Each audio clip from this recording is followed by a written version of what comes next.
Good morning everyone, welcome to a new week on the E-Type. So Tig and I have spent quite a few hours this morning trying to get the bonnet as aligned as we possibly can. As you know from previous, we spent quite a long time messing about with the shims. Every time you move something on one side, it changes over the other side as well. So it's all a little bit of a compromise, I think. But we have now got it to the level that I'm happy with. We've done it absolutely as best as we possibly can. As you can see, we've got the scuttle line nice now. Follows quite nicely along this way. The gap down the bottom is even, so that was one of the hardest things as well, is obviously if we raise it at the front, we have to lower it at the back. It's just been a lot of tedious messing around side to side, bonnet up, down, several times over.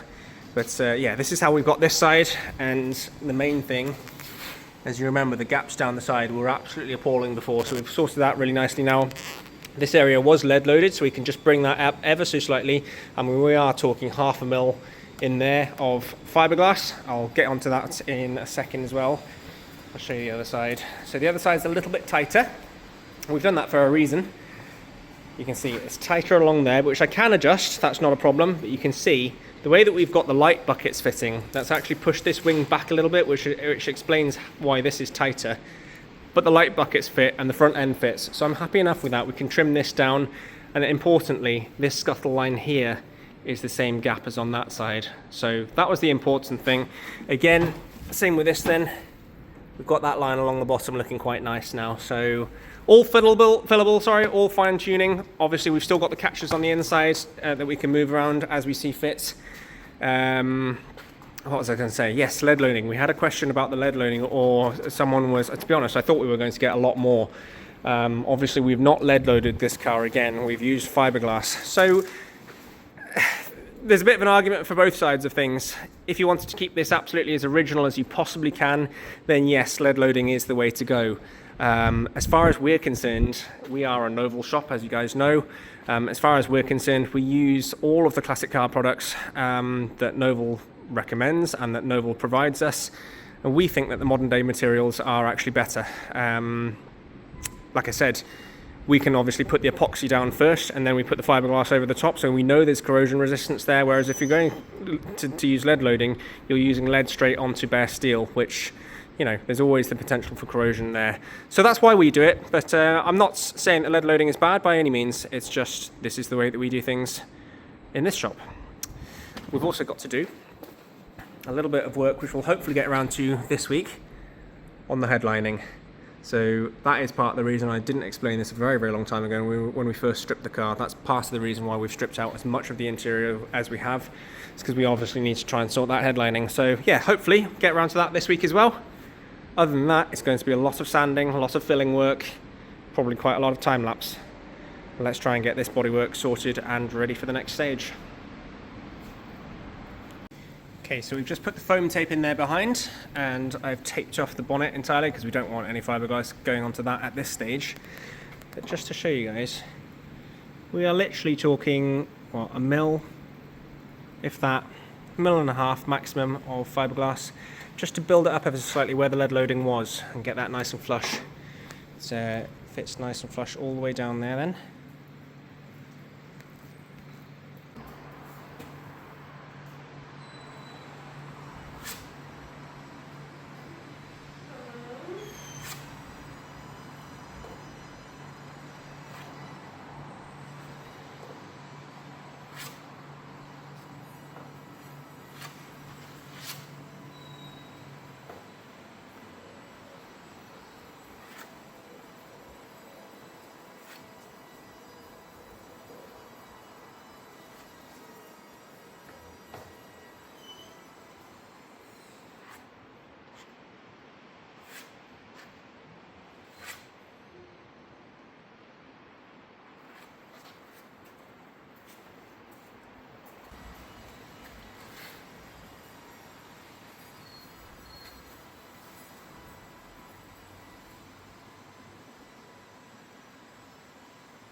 Struggling a little bit today with the weather. Absolutely freezing cold day. We've had spells of really nice sunshine, but for the most part it's been sleeting, snowing, freezing cold. So not the nicest. Filler's taking a lot longer than usual to dry, unfortunately. We've been spoilt with the weather recently, haven't we, with the sunshine? But yeah, today is not really a filler day. But anyway, we're getting on with things. It goes this green colour when it's dry, goes on pink, dries green, so we know that's ready to sand. As you can see, we've skimmed most of the entire side of the car now. Same with that rear quarter that I showed you guys last week. Most of this is going to end up in the hoover bag, so please don't worry guys that this is far too much filler. It's not. We'll be sanding the vast majority of this straight back off the car. Sometimes seems like a lot more work doing things like this. It's a lot more materials, that's for sure, and it is more work at the end of the day sanding it all back off, but as far as I'm concerned it is really the only way to get things absolutely dead straight and ripple free down the side of the car. You would have seen as well, we've obviously fiberglassed the lead loaded, or the previously lead loaded areas to bridge the gap up a little bit. We've also closed all of these gaps at the moment. Again, it just bridges the joins between the panels a little bit easier so that when we're sanding, it sands at nice even rates. We know that it's absolutely dead straight down the side of the car, and then we'll open the gaps up at a later date then to the appropriate gap. But you can see, really nice and straight down the side. We've not even sanded that yet. So yeah, coming along very nicely. Obviously this section here sort of flares out ever so slightly, so it's not dead straight from that point onwards. It does flare into the rear quarter. But yeah, wait for this to dry, and then we'll be sanding. AC grit to start with, aggressive at this stage, because it will be going into poly as the next stage.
Several hours into this one then, and what a difference today makes. Weather's so much nicer today, really nice. We haven't actually put much more filler on this car at this rate, so we're just getting hot instead sanding. But anyway, coming along quite nicely. Tig's just been working on the front end of the car. As you can see, we're tightening up all the gaps now. We can do a bit more work on these gaps here shortly. They're actually not important because they are hidden by the bumper in any case, but we will make them look nicer than that anyway, just as part of the process that we go through. Yeah, bonnet's coming along nicely. I've obviously been working on the side of the car, as you've seen in the time lapse. That's coming along quite nice as well. But as I said previously, most of this all gets sanded off, so it is difficult to see, but we're back through to bare metal here, epoxy here, so you can imagine how thin the rest of the areas are. It is very, very thin all the way along. Ideally, what you want to be left with at this sort of stage is kind of a skim of filler over the entire thing, but a really, really thin one. Again, as I've said previously, when you start sanding, filler reacts differently to the epoxy, which reacts differently to the fiberglass, which is in different areas. So if you're sanding on all these different substrates, it kind of sands at a different rate. Even though you're using a block, it does sand at a different rate. So that ends up putting waves and ripples back into the panels, if that makes sense. So it's nicer just to finish with a layer of this. Not important at this stage, because actually we're going to be going into a fillable, sprayable filler after this in any case, which will then give us a nice uniform even base again to start with. Anyway, not at that stage yet, just thought I'd show you guys how much of this actually gets sanded off and show you a bit of progress. this is what we're after, is just the gaps along the side of the vehicle, dead straight along the side. Yeah, still tightening up everything. I'm going to continue sanding off the remaining filler, and then we'll start tidying up these edges. They look terrible at the moment, but they won't be staying like that. Coming along quite nicely now.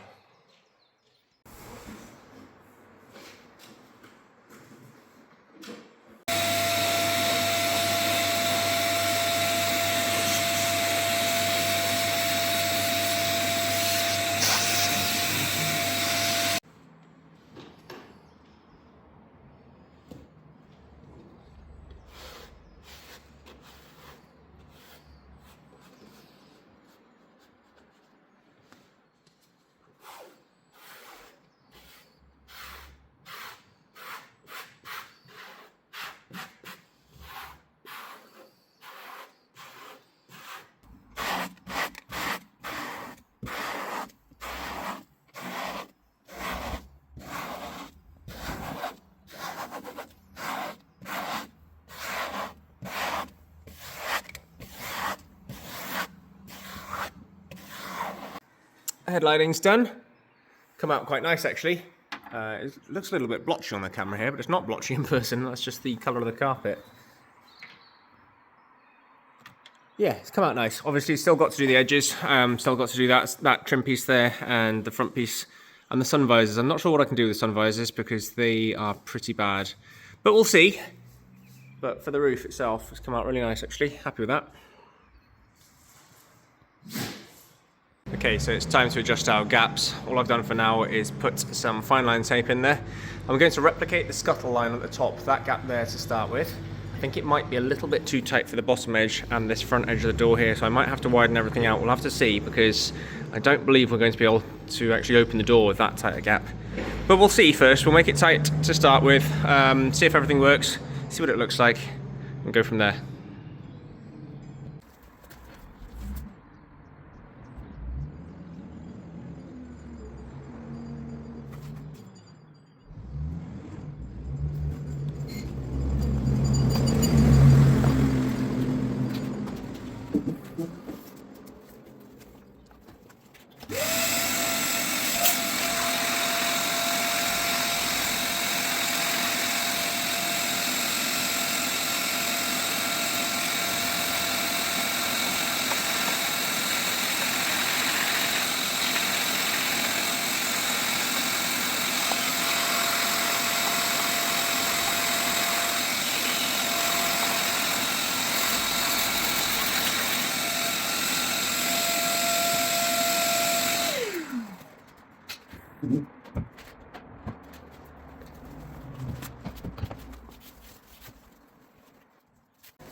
Just like that then guys, that's another week gone. Really busy week we've had, as always, to be fair. We always are quite busy, but anyway, I've started the rough fill gapping on this one. I always call it rough at this stage because we are still work in progress. Still a lot more bits to do on this, but hopefully you guys can see what we've been up to. It's always difficult to see when it's at this stage as well because you've got so many colours going on, but hopefully you guys can see that the gaps are fairly even. Like I said, we've still got some fine-tuning work to do. It's a little bit too tight down there, a little bit too wide, sorry, down there. And I was right, unfortunately, in saying that we had to widen that out just to have the door opening. It's just catching on the front edge just there ever so slightly. So that's the gap level that we need. The main thing on this one always has been the fitment down the side, or as you look down the side of the vehicle and how that all fits. Obviously, like I said, this is flared here, so that looks a little bit unusual on the camera. But it is correct as far as I'm concerned. But yeah, fitment down the front where the bonnet is, bottom of the door edge, all of that is looking really nice and crisp now. So coming along nicely. Can't say it's flying along because these projects always take a lot longer than you'd really want them to. But this is 95% done on this entire side of the car now. We've got to repeat process over the other side. The other side is a lot better than this side was. It doesn't have nearly as many dings and ripples and that sort of thing, so should be a lot quicker to do the other side than this. And then next week, hopefully we will be getting into the sprayable filler stage, spray poly. That's the next stage after this, after an epoxy isolator layer. I'll go into more detail in that in next week's video. But yeah, we are getting closer and closer. I think you guys will probably be surprised at how quickly things move from this stage onwards. Now, this is always what takes the longest time. Funnily enough, we've actually only just got onto this stage because, as you guys know, we've been doing the underside of the bonnet for weeks on end. But yeah, typically speaking, this is actually what takes the longest time. So from this point on, get quicker and quicker and quicker. We'll be in paint before you know it then. As always, guys, hope you've enjoyed. Any questions, leave a comment in the comment section below. I'll do my best to get back to you at some point. We'll catch you next week.